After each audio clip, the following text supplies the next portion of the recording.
The Sunshine Ordinance Task Force's Complaint Committee. I'm Nick Goldman, the chair. To my left is James Kneber, member. Chris, will you call the roll, please? Member Goldman. Here. Member Goldman present. Member Johnson. Member Johnson absent. Member Kneber. Here. Member Kneber present. There are two ayes, two present. Thank you. We have a quorum. Are there any agenda changes? Chris, or? There are no agenda changes. Okay. Will you call item 1, please? Item number 1 is approval of minutes of March 10, 2009. Any changes to the minutes, members? Nope. Are there any public comments on the minutes for our last meeting? Seeing none. I would entertain a motion to approve the minutes, I so move to approve. and I will second that. Call the roll on that item, please. On the minutes, Member Kneber. Aye. Member Kneber, aye. Member Johnson absent. Member Goldman. Aye. Member Goldman. Mr. Chair, there are two ayes. Thank you. Will you call item 2? Item number 2 is determination of jurisdiction on complaint filed by Raymond Banks against the San Francisco HIV Health Services Planning Council for failure to provide contract information. What we're going to do at this meeting is determine whether or not the task force has jurisdiction over this item. I would ask the complainant and the respondent to present to us why they think we have jurisdiction over the item. May I hear from the complainant, please? If the complainant is here. You said he might be We did late. receive a call saying that he's stuck in traffic. Why don't we postpone item 2 until after item 3 and maybe give this guy a chance to get here? Okay, so we'll table 2 for the time being. Can you call item 3, please? Item 3 is the determination of jurisdiction on complaint filed by anonymous tenants against the Building Inspection Department for charging $6.50 for a public record. Okay, here again, we want to determine jurisdiction on the item. We don't need to hear the merits of the case necessarily, but we do want to hear why the complainant and respondent either do or do not feel that we have jurisdiction. Can we hear from the complainant, please? Pardon? 3 minutes? Yeah, 3 minutes. Yeah, this is a whole new set of records that they're claiming it's the same. It's a whole new set of records, and the Could you attorney. state your name for the record, please? Oh, this is an anonymous tenants. Oh, anonymous tenants, Yes. okay. Then don't state your name for the record. And they're taking the stance that it's the same case, but it's not the same case. It's a completely different. As a matter of fact, the attorney for the Sunshine Ordinance says that you do have jurisdiction. And I don't know if you've seen his letter or not, but Oh, yeah. yes, yes, and it's a completely different case. Thank you. Thank you. Is the respondent agency here? No. Thoughts from the committee members? I mean, I think it's clear that we do have jurisdiction over this matter, and I would so move to find I would jurisdiction. second that. Before we vote, I'd like to take public comment. Is there any public comment on the jurisdiction of this item? Seeing none, would you call the roll, please, Chris? On the motion, Member Kneber. Aye. Member Kneber, aye. Member Johnson absent. Member Goldman. Aye. Member Goldman, aye. Mr. Chair, there are two ayes. Thank you. Motion maybe we should move on to item 4. Item number 4 is the administrator's report. There's one item in there which is 09016, Peter Green against the Public Health Department. None of the respondents has responded to my inquiry saying whether they were going to attend or what the situation was until this morning, where Eileen Shields from the Public Health Department says she has provided Mr. Green all the documents he needed. So that's the one outstanding case we have. Okay, thanks. Thank you, members. You're welcome.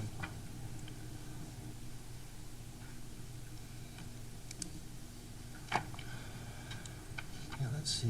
Is Raymond Banks shown up yet? No? Okay, let's move to public comment for items not listed on the agenda. Good afternoon. Good afternoon. Thomas Piccirillo. I would like to voice my objection to the Board of Supervisors when they went to Washington, D.C. regarding their attempt to acquire stimulus money. It's been reported that 6 members went, so that comprises a majority of the Board of Supervisors, and I think the Sunshine Ordinance requires the meetings be open and public, so that I would encourage this task force to have that discussion and whether or not 6 supervisors going to Washington, D.C., discussing millions and millions of dollars from the federal government is in violation of both the Sunshine Ordinance and the Brown Act. Thank you. You make a note of that, Chris, and remind me of that. The case, a complaint has been filed against okay. the Board of Supervisors, and it will be heard at the task force on the 28th. Yeah, excellent, excellent. Shall we stall for a little more time, or do you want to go back to number 2? It's up to you. I say we go back to number 2. Why, I mean, we consider indefinitely otherwise. Would you call item 2, please?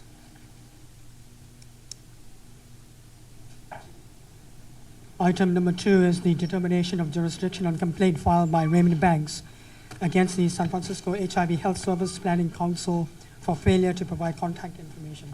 Okay. Here again, what we wanted to do, what we want to do today is determine jurisdiction on this item. Is Mr. Banks in attendance? Okay. Mr. Banks, will you approach and explain to us why you think we have jurisdiction over this item? Use Sorry. the microphone, please. Yeah. A couple of reasons. Okay.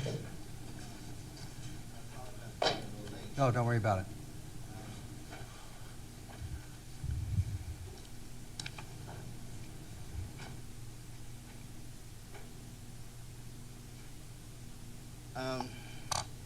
The first issue centers around the fact that I claim that the Sunshine Task Force has jurisdiction over my complaint because of Section 67.3 definitions. Policy body shall mean under number 7, any advisory board, commission, or council created by federal, state, or local grant whose members are appointed by city officials, employees, or agents. Added by ordinance page 265 to 293, I guess appeal APP 81693, amended by ordinance, and then get some more page numbers, Proposition G. Furthermore, the council submitted a question to, I think her name is Alita Van Runkle from the city attorney's office in regards to whether council members have free speech. And Ms. Van Runkle responded with this, Section 67.17, public comment by members of a policy body. Every member of the policy body retains the full constitutional rights of a citizen to comment publicly on the wisdom or propriety of government actions, including those of the policy body of which he or she is a member. Policy bodies shall not sanction, reprove, or deprive members of their rights as elected or appointed officials for expressing their judgments or opinions, including those which deal with perceived inconsistency of non-public discussions, communications, or actions with the requirements of state or federal law or of this ordinance. The release of specific factual information made confidential by state or federal law, including but not limited to the privilege for confidential attorney-client communications, may be the basis for a request for injunctive or declaratory relief of a complaint to the mayor seeking an accusation of misconduct or both. And recite some more ordinances and Proposition G.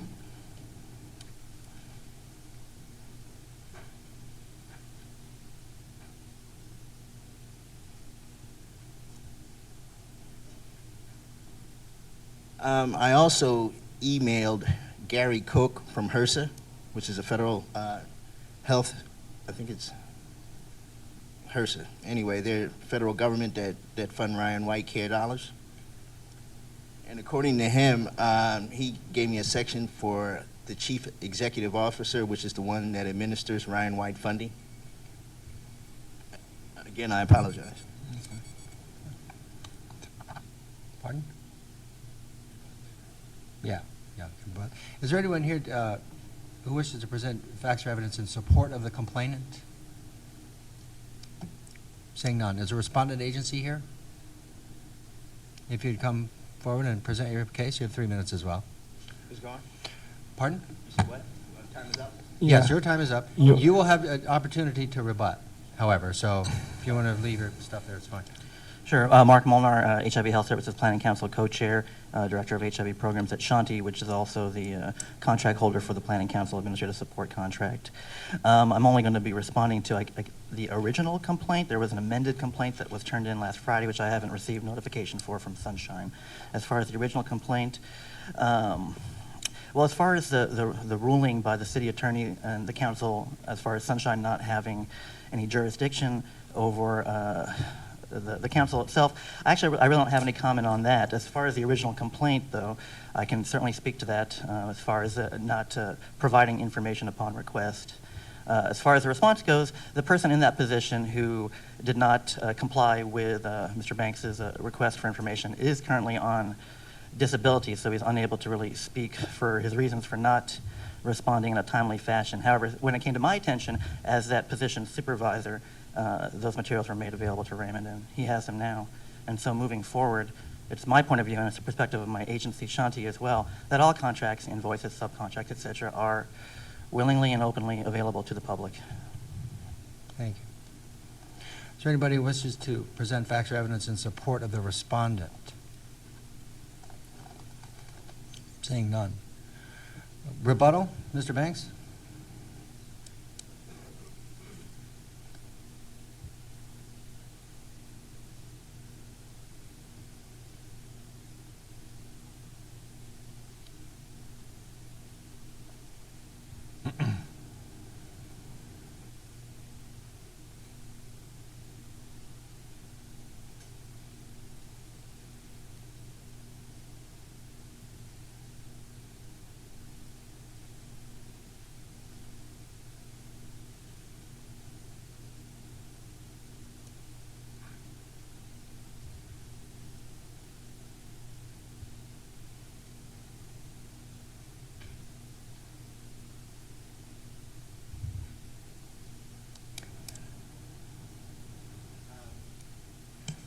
This is Section 5, Chief Elected Official Guide.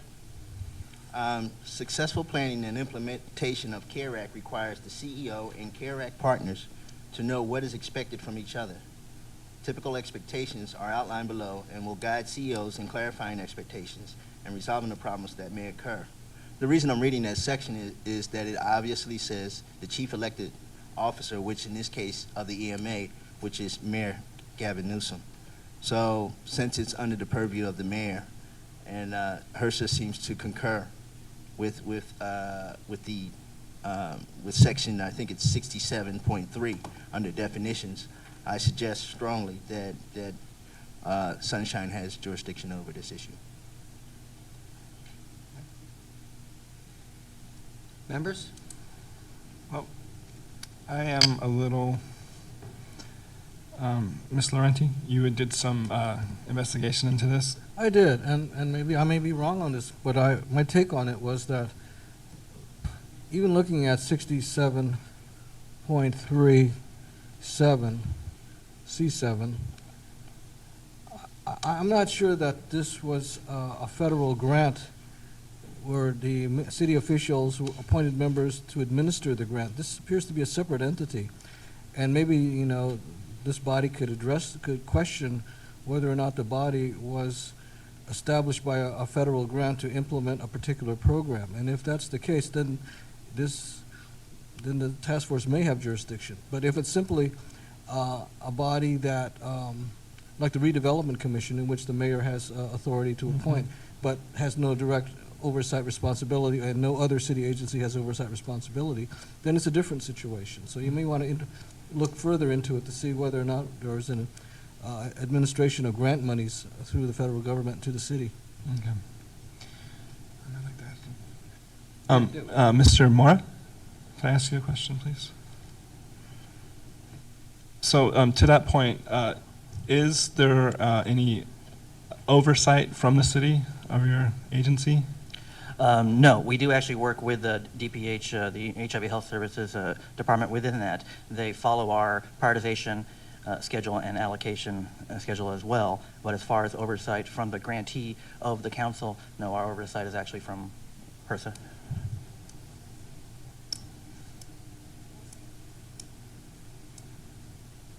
I think there's another representative who has more information. Michelle Long from Yeah, if there's more HIV Health information, Services. Oh, yes.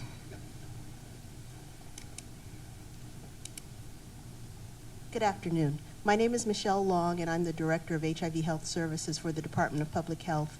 My department is the grantee of record for the grant funds that are received from the Health Resources and Services Administration.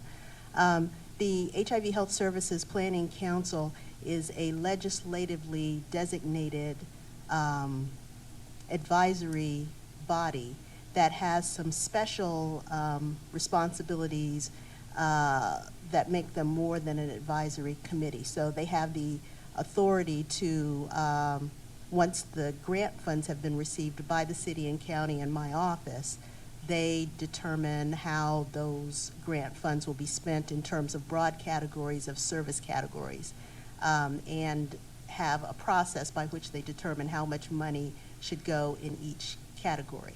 So in that way, they are working hand in hand with the city and county, and the contract for support of this council is held by the city and county, and we determine who provides that support by an RFP process, as we would with any other monies that go out into the community.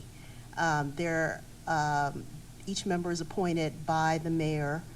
The planning council has a process by which they have some criteria, they have bylaws, and they determine who they would like to recommend be appointed by the mayor. But there are also designated seats that come with that legislation. So, for example, somebody from the redevelopment agency would be a designated seat on the council.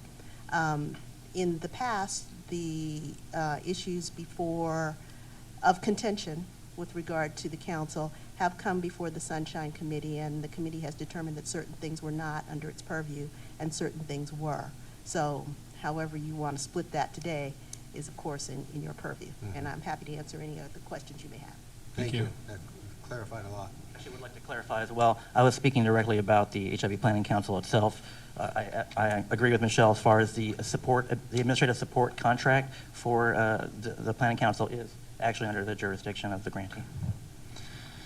Well, in light of this discussion, I would move that we find jurisdiction. I'll second that. I would also change my opinion based on the new information. Yeah. Thank Yeah. you. I'm glad you folks came down. Oh, would you call the roll on that item, please? On the motion to find jurisdiction, Jurisdiction. Member Knebber. Aye. Member Knebber, aye. Member Johnson absent. Member Goldman. Aye. Member Goldman, aye. Mr. Chair, there are 2 ayes. Thank you very much. Yeah, I want to thank everybody for coming down. Would you call item 6, please? Item 6 is the announcements, comments, questions, and future agenda items. Yeah, you're welcome. What have you?